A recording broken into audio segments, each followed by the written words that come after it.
Hi everybody, it's Honest John again. Now, after the attack on the World Trade Center, President George W. Bush used that to justify invading two countries, Afghanistan and Iraq.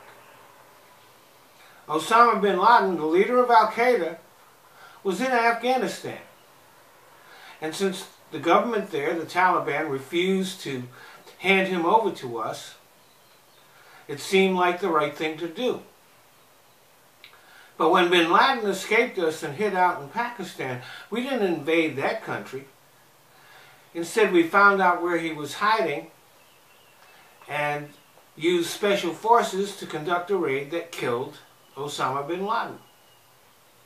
Perhaps if we had used that approach in Afghanistan, we could have avoided the situation we find ourselves in now. But we also used the 9/11 attacks to justify invading Iraq, which had nothing to do with those attacks. In fact, Saddam Hussein was not an ally of bin Laden. He was, in fact, his enemy. No Iraqi or Afghani citizen was part of those attacks. As a matter of fact, most of the attackers were from Saudi Arabia. And the Saudi government directly supported Wahhabi Islam, which is the inspiration for most Islamic terrorism. But somehow that nation escaped our wrath. But still, many Americans, even today, would argue that the invasion of Afghanistan and Iraq were the right thing to do. Well, the years have gone by, and since then, here in the U.S. and around the world, most terrorist attacks, most terrorist violence has been carried out by white nationalists. Most recently, the attack on the mosque in Christchurch, New Zealand. The attacker in New Zealand was Australian, and there is no indication that anybody here in the U.S. had anything at all to do with it.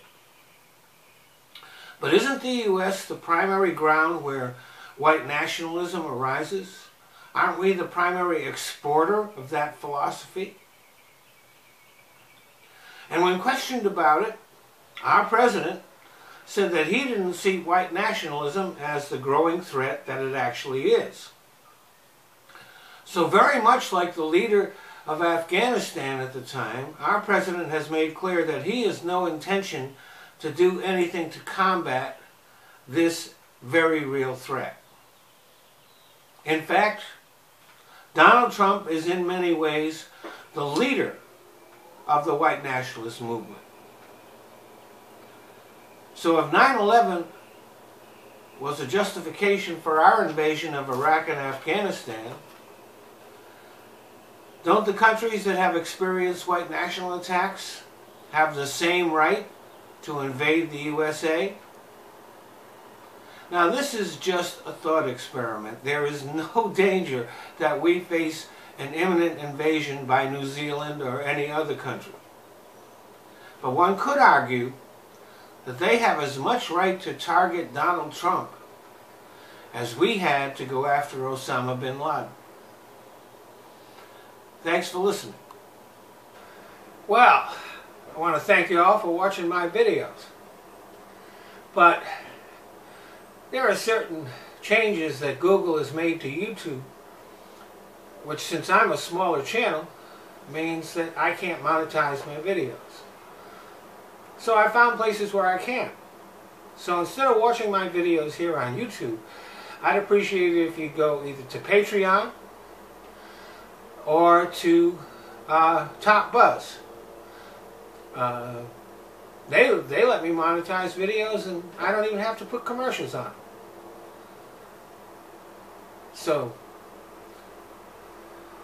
if you want to become a patron on Patreon, that's fine. If you don't, you can still watch the videos there. I've just kind of given up on YouTube. YouTube is just a place that I use so that I can put my videos in other places. So, Patreon, Top Buzz, The links are in the description box. Thanks a lot.